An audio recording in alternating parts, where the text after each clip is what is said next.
کامران جو بندہ فارغ ہوا ہے وہ کہتا ہے مجھے نہیں پتا، فاروق ستار کہہ رہے ہیں مجھے نہیں پتا، وسیم اختر کہہ رہے ہیں ہمیں نہیں پتا، وہ کہہ رہے ہیں قیادت کو نہیں پتا. آپ کو ہی پتا ہے یا کسی اور کو پتا ہے؟ جی وسیم بھائی. دیکھیں اب اتنی بحث ہو رہی ہے اس ایشو پہ. سپوز کر لیتے ہیں کہ آپ کے پاس وجوہات ہوں گی ان کو ہٹانے کی، ٹھیک ہے، اور کم از کم آپ جب دوسرے ایشوز آتے ہیں لائک 26ویں امینڈمنٹ 27ویں امینڈمنٹ، اس پہ تو ساری میٹنگز کرتے ہیں، سارے پوائنٹس ڈسکس ہوتے ہیں اور ہم آپ کے ساتھ اس پہ ساتھ دیتے ہیں.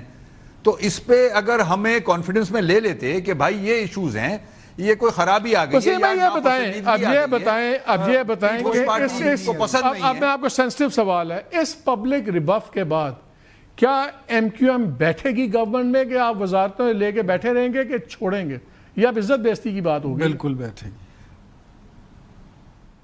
دیکھیں ہونا تو اب ظاہر ہے یہ خود کہہ رہے ہیں میرے بھائی کہ بیٹھیں گے. ہونا تو یہ چاہیے. میں نے آپ کو شروع میں بتایا تھا ہمارے ملک کی سیاست کا اللہ حافظ ہے. تو اب میری رائے تو یہ ہوگی پارٹی کو جب بھی بیٹھ کے بات ہوگی کہ کم از کم حکومت سے تو نکل جانا چاہیے باہر. ہم حکومت کے پاس میجورٹی آ گئی ہے، سمپل، وہ کوئی مسئلہ نہیں ہے. جہاں ملک کی بات آئے گی اس میں ایم کیو ایم ساتھ دے گی. آپ نے ابھی تک کوئی ہنگامی اجلاس بھی نہیں بلایا. مگر ایک ایم کیو ایم تو بڑی جلدی ایک ریکارڈ پہ احتجاج آنا چاہیے پارٹی کی طرف. آپ کی پارٹی نے ابھی تک ٹاپ لیڈرشپ میں ہنگامی اجلاس نہیں بلایا. پرائم منسٹر صاحب ہے نہیں، اپنا اجلاس تو کر لیں آپ. پرائم منسٹر صاحب ملک سے باہر گئے ہوئے ہیں، وہ آ جائیں واپس. وسیم بھائی، جو قیادت ہے وہ بالکل اسلام آباد میں ہوتی ہے. وسیم بھائی میں گزارش کروں کہ بڑی منزلوں کے جو مسافر ہوتے ہیں نا، وہ دل چھوٹا نہیں رکھتے، وہ سفر جاری رکھتے ہیں. یہ چھوٹی چھوٹی باتیں ہیں، بہت بڑے چھوٹی بات نہیں ہے، چھوٹی بات ہے. پبلکلی ایمبیرسمنٹ آپ نے شرمندہ کر دیا. کوئی شرمندگی نہیں ہے. یہ تو کون میرے خیال میں سدا بادشاہی صرف اللہ کی ذمہ داری بنتی ہے. یہ تو بادشاہ اخلاقیات تو ہوتی ہے نا. there's a way to fire somebody, there's a way to. سر وہ ہمارے گھر کا معاملہ ہے، ہم بیٹھ جائیں گے. گھر کا معاملہ اور سڑک پہ ان کو شرمندہ کر دیا آپ نے. بیٹھیں گے، ان کی کوئی گلہ ہوگا وہ بھی دور کریں گے، سینے سے لگائیں گے.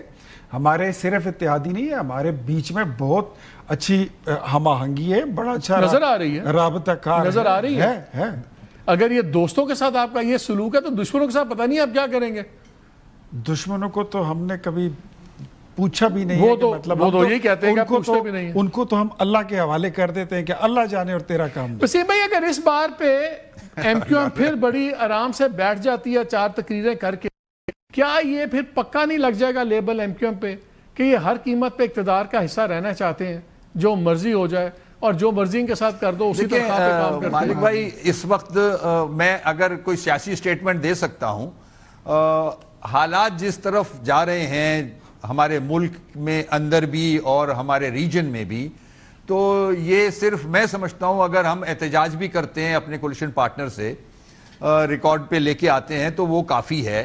اب آپ نے جیسے کہا کہ اسی تنخواہ پہ تو پورا ملک کام کر رہا ہے، مگر ہمیں ان دا لارجر انٹرسٹ بھی دیکھنا چاہیے. یہ ہمیشہ لارجر انٹرسٹ میں سارے کمپرومائزز ہوتے ہیں. وسیم اختر صاحب، جو نہال ہاشمی ہے نا، میں کہتا ہوں وہ کارکن آدمی ہے، وہ ایم کیو ایم پیپلز پارٹی حکومت کو ساتھ لے کر چلنے والا آدمی ہے، اور وفاق اور صوبے کے بیچ میں وہ بہت بہترین برج کا کردار ہے. نہال ہاشمی سے تو کوئی گلہ نہیں ہے، گلہ تو آپ سے ہے. نہال ہاشمی نے بیچارے نے کیا کیا؟ وہ گلہ تو بتا دیں، گلہ کیا ہے وہ تو بتائیں.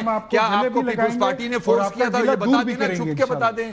ریسٹ ایشور آپ کو گلہ مند میں رہنے نہیں دیں گے. اگر آپ کی کوئی گلہ اور آپ کا شکوہ ہوا اس کو دور کیا جائے گا. چلے بڑے اچھے لوگ ہیں، پہلے رلاتے ہیں پھر آنسو پہنچنے کا وعدہ کرتے ہیں.